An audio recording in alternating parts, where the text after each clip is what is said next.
Oh, goodness. So where we left off on our last chat was where we were really bringing in different people to the table to the roundtable discussion, right? Making Yeah. sure that every different arena, nook and cranny is represented because it builds more understanding, awareness, and that safe space, right? Where people can really get together. And vulnerability is a big piece of really letting go of shame and judgment and opening up to these other are not like us. And it is challenging. It is scary when you walk into a room of many people filled with people that don't look like you, sound like you, act like you, talk like you, walk like you, all of those things, right? Yeah.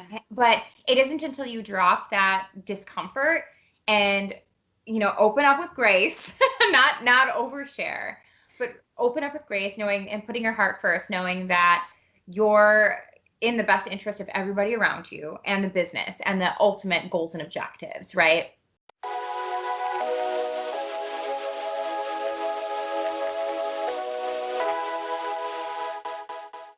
So there's this really awesome quote by Brene Brown. Again, like I I'm love sharing convinced quotes. we're not like the three of us would have an amazing time together. She's like I Yes, love her.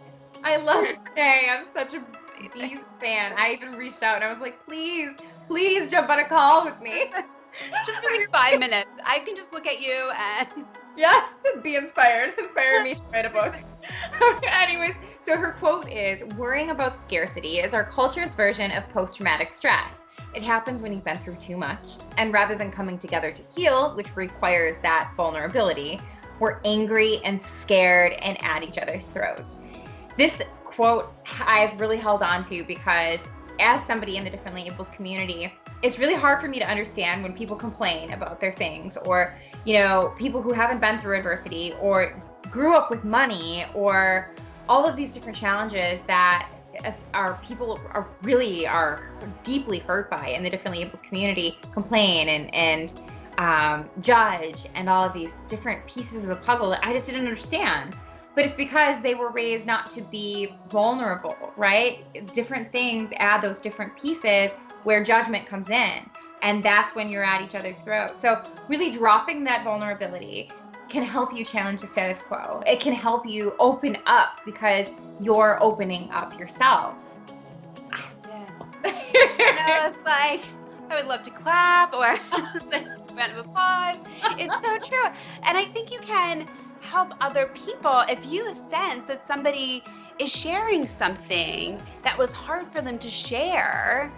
Let them like, thank you so much for sharing. I could tell that was hard for you. I want to be able to support, get on board and listen to what they're saying. It's so easy to say, oh, be vulnerable, put yourself out there. But in this situation, like I feel like I've sat in meetings and my palms get really sweaty and I'm like, do I want to say this? Do I want to say this? And then the meeting's over. I'm like, probably should have said this. Like, it's so scary. But if we can't say we need these accommodations or we need these things, nobody else is going to know or say things for us. But being able to do it, you got to put yourself out there a little Oh, bit. it's so true. And you mentioned, it's hard to create those clear panels or that clear discussion based on that vulnerability and making it easy. So transitioning to hack number 7 would be to be transparent and create those very clear, concise communication channels so that people know where to approach things, where people know where to go and have these important discussions and sometimes uncomfortable discussions. So for me, I think communication is the most important piece besides active listening. Then Yeah. comes communication, and communication with everything, with a strong marriage, with a strong friendship, with a strong team. It all requires communication. So can Yeah. you open up a little bit more about that and building that transparent Yeah. communication channel? And I'm a huge fan too of processes and where to go and what to happen. So if is there an online channel where you're supposed to ask questions? Can you walk into somebody's office? When they say they have an open office, do they really have an open door?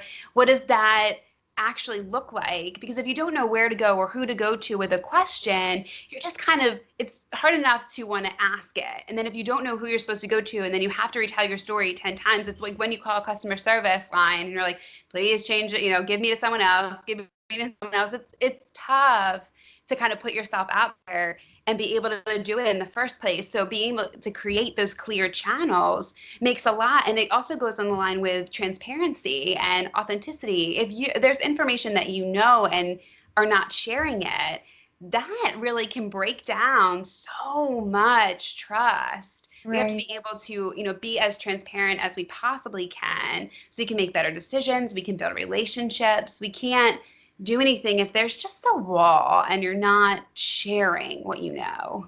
It's tough. It is. So what's your action steps there for that point so people can really build their teams there and create those strong communication channels? I think when you're even in, and going back to the design thinking we talked about a little bit ago, is, talk to your team. What are your expectations? Is it email that you ask these questions of? Should you be on your internal instant messaging system? How often are you supposed to, is it within 24 hours you're supposed to email? Who do you ask these questions of? Get everybody together and have those conversations. You know where to go.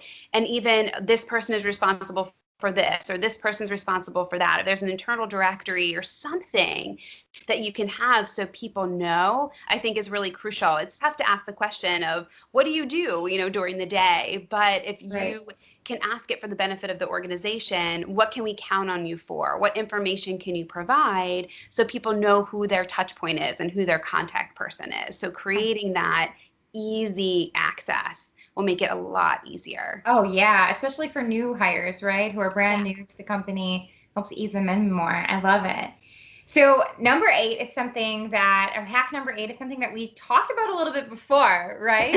And that everybody's different. So hack number 8, understand you don't know everything. Yes. Because when you close your mind off like that, you become a person that's not only challenging and difficult to work with, but you're inhibiting yourself from growth and experience and opportunity, right? Yeah, what a shame. The whole fake it till you make it thing, I just don't understand. And it's not, people will know. I will know that you don't know that information, or this person, there's no way we can all know everything, right? We need each other. We need your role, we need your experience, we need your expertise. And there's always going to be somebody who knows something more or different who can add value. But it's tough to go from, I think I know it, to hold up, this person over here can really be helpful. It's a tough transition. Oh, absolutely. I love the whole concept of bio-individuality. In fact, every time I end a keynote or a lesson or anything, I make sure to refocus it on the exact person that's watching or listening. And that's the fact that you and anybody listening to this are the only you in the entire universe, right? Not only that, but when you bring the universe in to yourself and realize that your body has over 50 trillion cells in it, you're your own universe. So you have a lot going on for you, and you need to control that universe and everything that you have by realizing that you need to grow and be the best version, right? So understand that you don't know everything is really important, not just for the people around you, but for you. For the person itself. Yeah. And I think too, as we transition a lot, there's about 10,000 baby boomers retire every day, and there's not enough Gen Z to actually take spots. So a lot of millennials are getting leadership roles faster than ever before. And sometimes we're managing people that are much older than us. And it's coming to the realization of, yes, I am your supervisor, but you have so much more knowledge in this particular area. Right. Be vulnerable, put yourself out there and say, I would love to know what you've done within our organization, and just, own up to it. Because the minute you try and say, I knew everything, I don't need your help. I know you've been here for 15 years, but I just walked in yesterday and I'm so much better than you are. Like, you've lost it, right? You've lost the trust, lost the respect of those people.